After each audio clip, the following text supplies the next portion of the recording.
இயேசு கிறிஸ்துவின் இனிதான நாமத்தினாலே பாப்பு ஃபேமிலியில் உள்ள எல்லாருக்கும் குட் ஆஃப்டர்நூன். எல்லோரும் சாப்பிட்டாச்சா? நல்லா இருக்கிறீங்களா? வெயிலில் எல்லோரும் ரொம்ப சேஃபாக இருப்பீங்களா? உங்கள் வீட்டில் என்ன சமையல்? இன்றைக்கி நாம் இந்த vlogல என்ன பார்க்க போகிறோன்னா, எனக்கு ரொம்ப நாளாக ஆசை நிறைய பேருக்கு சமைச்சு கொடுக்குற அளவுக்கு இப்போ என்கிட்ட அவ்வளோ ஒரு ஃபினான்ஷியலாக நான் ரொம்ப டவுனு. ஆனால் ஒரு நாளைக்கு ஒருத்தருக்கு என்னால் தாராளமாக சாப்பாடு கொடுக்க முடியும்.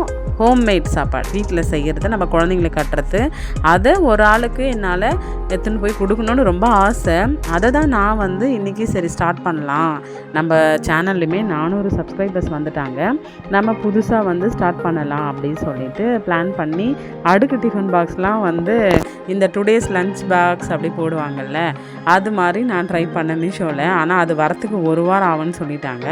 சரி எது செஞ்சாலும் உடனே செஞ்சிடணும், இன்றைக்கி ஆரம்பிச்சிடலாம் சொல்லிவிட்டு நான் என்ன பண்ணேன், ஒயிட் ரைஸ் வடிச்சிட்டு மீன் குழம்பு, அதுக்கப்புறம் கடம்பா 65 செஞ்சுட்டு முட்டை அவிச்சிட்டு 2 வறுத்த மீன் வச்சு யாருக்குன்னா கொடுக்கலான்ட்டு எடுத்துன்னு போகிற டைமில் என் தங்கச்சி சொன்னால், முதல்ல நீ ஆயா கொடு, ஆயானா மாமியார், அவங்களுக்கு கூட பாப்பாக்கா, அப்போ தான் அவங்களும் ரொம்ப ஹாப்பியாகிடுவாங்க. டெய்லியும் நீ உனக்கு சப்போர்ட் பண்ணுவாங்க, டெய்லியும் எங்கன்னா வண்டி எடுத்துன்னு யாருன்னா போய் தேடி தானே எடுத்துன்னு கொடுக்க போகிறேன், அதனால் ஆயாக்கு ஃபஸ்ட்டு கூட அவங்க ரொம்ப ஹாப்பி ஆகிடுவாங்கன்னு சொன்னாங்க. எனக்குமே அது தோணலை. சரி நம்ம போகிறது அத்தைக்கே கொடுத்துடலாம் அப்படி சொல்லிட்டு, அதுவும் இல்லாத அத்தைக்கும் எனக்கும் ஒரு 3 மாதமாக ஒரு சின்ன மிஸ் அண்டர்ஸ்டாண்டிங். அதனால் அவங்க எங்கள் வீட்டில் சாப்பிடலை, அதுதான் உண்மையே. சரி அதுவும் இவ்வளோ நாள் நம்ம வைராக்கியமாக இருக்கக்கூடாது, இது ஒரு நல்ல சான்ஸ் அவளால் ஏற்பட்டுச்சு சொல்லிட்டு உடனே நானும் சரின்னு சொல்லிட்டேன். அவங்களுமே போயிட்டு உடனே முகலாம் கடின்னு வந்துட்டாங்க. ஆனால் பவுட்ரு தான் கொஞ்சம் தூக்கலாக போட்டுட்டாங்க.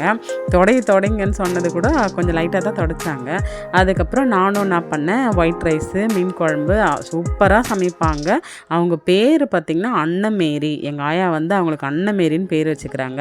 எங்களுக்கு ஆயா, அவங்களுக்கு அம்மா, அப்பாவோட அக்கா தான் இவங்க. மாமியாருக்கு மாமியார், அத்தைக்கே அத்தை. சரிங்களா? அவங்க ரொம்ப ஹாப்பியாகிட்டாங்க. உடனே கேமரா கூப்பிட்டுதான் அந்த மாதிரி ஷூட் பண்ணணும், சாப்பிடுங்கன்னு சொன்னதை உடனே போயிட்டு படுத்துன்னு இருந்தாங்க, முகம் கழுவிட்டு வந்துட்டாங்க. அதுக்கப்புறம் நானும் உங்ககிட்ட சொல்லின்னு இருக்கிறேன் இந்த விஷயத்த, இது மாதிரி நான் பண்ணலான்னு இருக்கிறேன், நீங்கள் எனக்கு சப்போர்ட் பண்ணுங்கள். ஏதோ உலகத்தில் தாங்க முடியாத ஒன்றுனான்னு பார்த்திங்கன்னா பசி. நானும் வாழ்க்கையில் 3 டைம் பசியில் அழுதுருக்கிறேன். ஏன்னா நான் ஹாஸ்டலில் படித்தேன். டைமுக்கு மட்டும்தான் சாப்பாடு.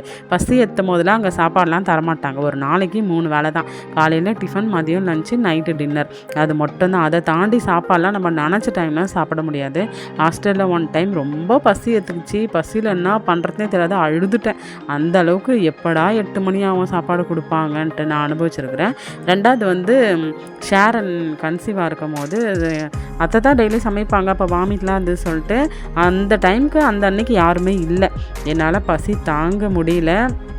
அப்படியே 3 மாதம் குழந்தைய வயிற்றில் வச்சுன்னு படிக்கட்டாண்டியே அப்படியே சுருண்டு படுத்துட்டேன். கேராயிடுச்சு. அதுக்கப்புறம் நம்ம வீட்டில் வேலை செய்கிற அக்காவுக்கு ஃபோன் பண்ணி அவங்க சமைச்சு கொடுத்ததுக்கு தான் நான் சாப்பிட்டேன். அது 2வது டைமு. 3வது வாட்டியுமே குழந்தை பிறந்ததுக்கு அப்புறம் சாப்பாடெலாம் இருக்குது, இவன் என்னை சாப்பிட விட மாட்றா, என்னை கையிலேருந்து இறக்கவானான்றா ஷேரன். அது மாதிரி நான் 3 டைம் பசியில் நான் ரொம்ப அழுதுருக்கிறேன். அதனால் இன்றைக்கும் உலகத்தில் எத்தனையோ பேர் வெறும் தண்ணி மொண்டு குடிச்சிட்டு படுத்துக்கிறவங்களாம் இருக்கிறாங்க சாப்பாடு இல்லாமல். எனக்கு இந்த விஷயத்த பண்ணுறதுல ரொம்ப ரொம்ப சந்தோஷம். ஏன்னா என்னால் இது முடியும். ஒரு நாளைக்கு கண்டிப்பாக ஒருத்தவங்களுக்கு, நான் எப்போவுமே எனக்கு நல்லா தெரிஞ்சவங்களுக்கு தெரியும், நம்ம வீட்டில் யாருன்னா ஒரு பாட்டி வருவாங்க, நான் உடனே சாப்பாடு போட்டு கொடுத்துருவேன். அவங்க சாப்பிடும் போது அவ்வளோ சந்தோஷமாக இருக்கும். உரிமையாக பாப்பு சோறு போடு அப்படி சொல்லுவாங்க. அதை நம்ம, ஆனால் அந்த பாட்டிங்கெல்லாம் செத்து போயிட்டாங்க. இப்போ ஒரே ஒரு பாட்டி தான் இருக்கிறாங்க. அந்த பாட்டிங்கெலாம் கத்தருக்குள் நித்திரை இறந்துட்டாங்க. ஆனால் இப்போது நம்மளுக்கு ஒரு சான்ஸ் கிடச்சிருக்கு. இது நல்ல ஐடியா. நான் நிறைய பார்த்துருக்குறேன். நல்லா செய்வாங்க. செஞ்சு என்றைக்குன்னா ஒரு நாள் அவங்க வெளியில் ஆதரவற்றோர், முதியவர்கள், அந்த அனாதை இல்லைலாம் சாப்பாடு போடுவாங்க. ஆனால் டெய்லியுமே அவங்க சமைப்பாங்க, அவங்க வீட்டில் தான் சாப்பிடுவாங்க. நம்ம அதையும் தாண்டி ஒரு படி மேலே யோசித்து இதை நான் ட்ரை பண்ணியிருக்கிறேன். கண்டிப்பாக என்னால் முடிஞ்ச அளவுக்கு காலையில் சாப்பாடோ மதியம் சாப்பாடோ 3 வேளையில் எதுனா ஒரு வேளை சாப்பாடு இன்னிலேருந்து நான் கொடுக்க ஆரம்பிக்க போகிறேன். ஏன்னா அதை நான் கொடுக்காமல் இருந்தால் வீட்டில் வேஸ்ட்டாக தான் ஆகும். எல்லோரும் வேலைக்கெலாம் போயிட்டாங்கன்னா எங்கள் வீட்டுக்காரர் டீச்சராக ஒர்க் பண்ணுறாரு, அவரு போயிடுவார், ப்ளஸ்ஸி ஷேரன் போயிடுவாங்க. நானும் அத்தையும் மட்டும்தான் இருப்போம். மதியம்லாம் நான் சாப்பிடவே மாட்டேன். எனக்கு பசிச்சா தான் நான் சாப்பிடுவேன். ஸ்நாக்ஸ் அதெல்லாம் நிறைய சாப்பிடுவேன். அதனால் வேஸ்ட்டாக போகிற ஃபுட்டு யாருக்கோ ஒருத்தவங்களுக்கு வீட்டு சாப்பாடு. இப்போது எவ்வளோ வசதியானவங்க பணக்காரங்களாம் இருக்காங்க, ஆனால் அவங்களுக்கு நிறைய உடம்பல் பிரச்சனை இருக்கிறதுனால அவங்க சாப்பிட மாட்டாங்க. லாஸ்ட்டாக எங்கள் அத்தை பேசினாங்க.